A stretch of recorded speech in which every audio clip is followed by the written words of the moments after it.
السلام علیکم، اردو ریک پر آپ سب کو خوش آمدید۔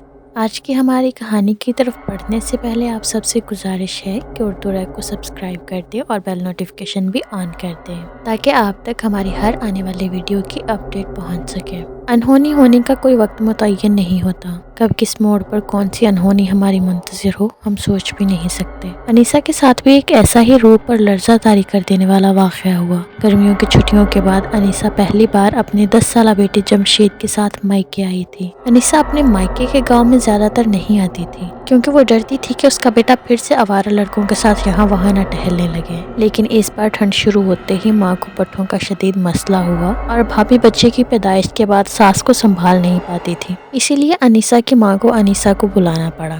دسمبر کے دن جیسے ہی شروع ہوئے تو انیسہ کی ماں کی طبیعت مزید بگڑتی جا رہی تھی۔ ادھر انیسہ کی بھابھی اپنے چھوٹے بچے کے ساتھ مصروف رہتی تو انیسہ کی مدد نہ کر پاتی۔ اس سب کے دوران انیسہ اپنے بیٹے سے بالکل لا علم ہو چکی تھی۔ وہ گلی محلے کے لڑکوں کے ساتھ یہاں وہاں آنے جانے لگا۔ جمشید زیادہ تر اپنی عمر سے بڑے لڑکوں کے ساتھ گھومتا تھا۔ اس دن بھی دوپہر کو جمشید ساحل اور ولی کے ساتھ کھیلنے کے لیے گیا تو دونوں دوستوں نے مل کے جمشید سے کہا کہ اگر وہ ان سے پکی دوستی کرنا چاہتا ہے تو جمشید کو ان کی بات ماننی پڑے گی۔ پھر اگلے دن جمشید کو ان لوگوں نے چیلنج دیا کہ وہ اکیلا دوپہر کے وقت قبرستان جائے اور ایک ٹیلے سے مٹی لے کے آئے۔ ہم دیکھیں گے کہ تم اتنے بہادر ہو بھی کہ ہمارے ساتھ رہ سکو یا نہیں۔ لیکن جمشید کو تو یہاں وہاں آنے جانے کا بہت سوار تھا، اس لیے اس نے ان دونوں کا چیلنج قبول کیا اور اگلے ہی دن وہ قبرستان پہنچ گیا۔ قبرستان پہنچ کر وہ ایک ٹیلے سے مٹی ایک تھیلے میں ڈالنے لگا۔ کچھ ہی دیر بعد وہ خود کو روکنا چاہ رہا تھا مگر وہ پھر بھی مٹی کھودے جا رہا تھا۔ ابھی اسے کچھ ہی وقت ہوا تھا مٹی ہٹاتے ہوئے کہ مٹی کے نیچے سے اسے ایک سبز کپڑا باہر آتا دکھائی دیا۔ وہ نہ جانے کس طاقت کے زیر اثر تھا، اس کپڑے کو باہر کھینچ لیتا ہے۔ جیسے ہی جمشید کپڑا باہر کھینچتا ہے تو اس کے ہاتھ میں ایک ننھا منا بچہ آ جاتا ہے۔ بچہ بہت خوبصورت تھا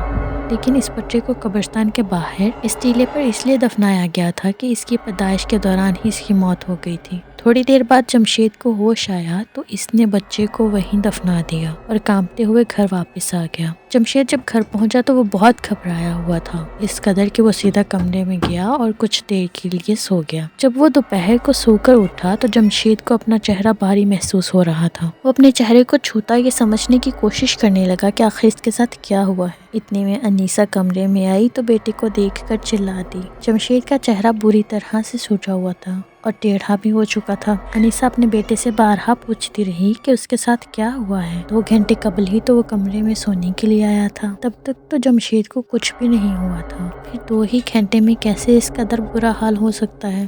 جمشید بولنے کی کوشش کرتا ہے مگر وہ بول نہیں پاتا۔ جمشید ماں سے جھوٹ بولتا ہے کہ اسے شہد کی مکھی نے کاٹ لیا ہے، لیکن انیسہ سمجھ نہیں پا رہی تھی کہ مکھی کے کاٹنے سے اتنا برا حال کب ہوتا ہے۔ تبھی ساحل اور ولی جن کو ہر وقت شرارت سوچتی تھی وہ جمشید کے گھر آ دھمکے۔ وہ دونوں جمشید سے الٹی سیدھی حرکتیں کرواتے اور لطف اندوز ہوتے تھے۔ اس وقت بھی وہ دونوں اس کی شکایت کرنے ہی آئے تھے، لیکن جیسے ہی دونوں نے جمشید کو دیکھا تو دنگ رہ گئے۔ وہ دونوں اتنا گھبرا گئے کہ فرفر انیسہ کو ساری بات بتا دیتے ہیں کہ کیسے اس کا بیٹا قبرستان گیا۔ اب جمشید بھی ماں کو پوری بات بتا دیتا ہے۔ جمشید نے اپنی کیفیت بتائی کہ وہ کیسے بے اختیار تھا اور چاہ کر بھی خود کو روک نہیں پا رہا تھا، اور پھر بچے کو اٹھا کر دیکھتا رہا۔ دھیرے دھیرے جمشید کو وہ بچہ ہر جگہ نظر آنے لگا۔ وہ پاگلوں کی طرح کرنے لگا۔ جمشید جیسے ہی لیٹتا تو اسے بچے کے رونے کی آوازیں آنے لگتی۔ جمشید بچے کی رونے کی آوازیں سنتے ہی زور زور سے چلانے لگتا۔ اس کا جسم ایک طرف سے بالکل مفلوج ہو چکا تھا، ہونٹ مکمل طور پر ٹیڑھے ہو کے بائیں جانب کو ہو چکے تھے۔ اسے دیکھ کر بہت ڈر لگتا تھا کیونکہ ایسا تو کبھی فالج کے مریضوں کے ساتھ بھی دیکھنے کو نہیں ملا۔ اب حالات اتنے بگڑ چکے تھے کہ ننھے بچے کے ہاتھ اور پاؤں کے نشان گھر کی دیواروں اور فرش پر نظر آتے۔ ایسا لگتا تھا کہ جیسے بچہ چلتے چلتے اچانک سے رینگنے لگا ہو۔ اس قدر عجیب منظر دیکھنے کے بعد انیسہ پر واضح ہو گیا تھا کہ یہ کوئی عام بات نہیں ہے، اس لیے وہ جمشید کو دم کرانے کے لیے قریبی مسجد کے امام کو بلا لائی۔ امام صاحب نے جمشید کے سر پر ہاتھ رکھتے ہوئے دم کرنا شروع کیا ابھی 1 ہی منٹ ہوا تھا کہ جمشید کو جمائیاں آنے لگی۔ اس کی آنکھیں سرخ ہو رہی تھی۔ پھر کچھ ہی دیر بعد وہ سو گیا۔ اگلے دن پتہ چلا کہ امام مسجد پر چھت سے اینٹیں گر گئیں، جس کی وجہ سے انہیں ہسپتال منتقل کرنا پڑا۔ امام صاحب نے کہا تھا صرف 7 دم کرنے ہوں گے، اس کے بعد اللہ نے چاہا تو جمشید بالکل تندرست ہو جائے گا، مگر جمشید پر دم کرنا انہی کو بھاری پڑ گیا۔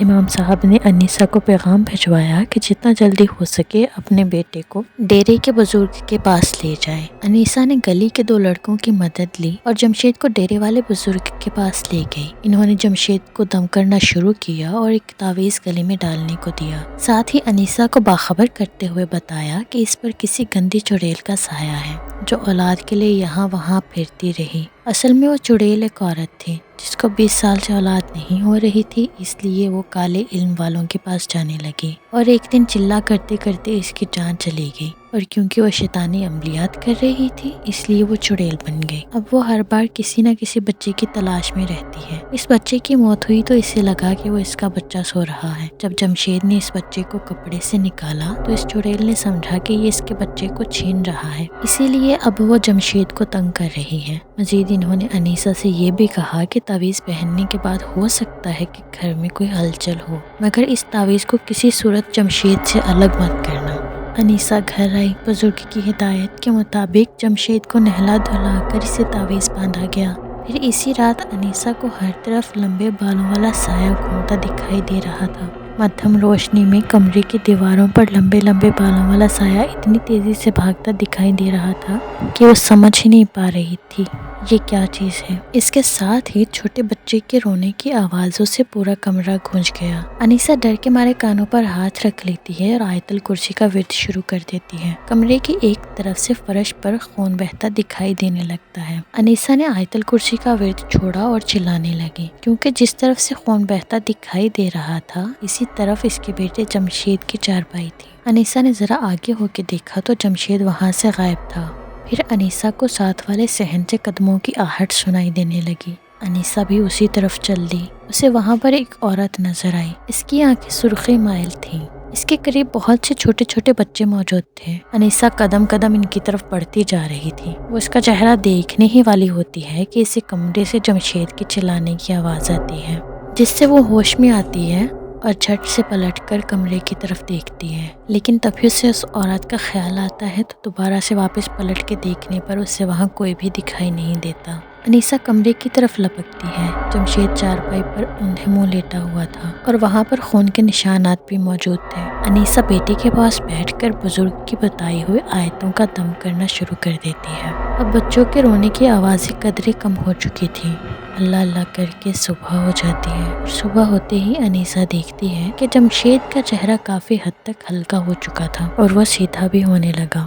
انیسہ بزرگ کی ہدایت پر مسلسل عمل کرتی رہتی ہے۔ گھر میں ہلچل اور گڑبڑ ہونا تو بند ہو جاتی ہے، بس کبھی کبھی گھر میں چھوٹے بچوں کے رونے کی آوازیں آتی ہیں یا پھر بچوں کے قدموں کے نشان ہوتے ہیں۔ پھر انیسہ بیٹے کے پاس روز سورہ بقرہ کی تلاوت لگا دیتی ہے۔ 20 دن بعد جمشید بالکل تندرست ہو جاتا ہے اور گھر میں اب کوئی بچے کی رونے کی آوازیں بھی نہیں آتی تھی اور نہ ہی پاؤں کے نشان نظر آتے تھے۔ اللہ تعالیٰ سے دعا ہے کہ وہ ہم سب کو اپنے حفظ و امان میں رکھے۔ اسی کے ساتھ ٹیم اردو ریک کو دیجیے اجازت۔ اللہ نے کے بعد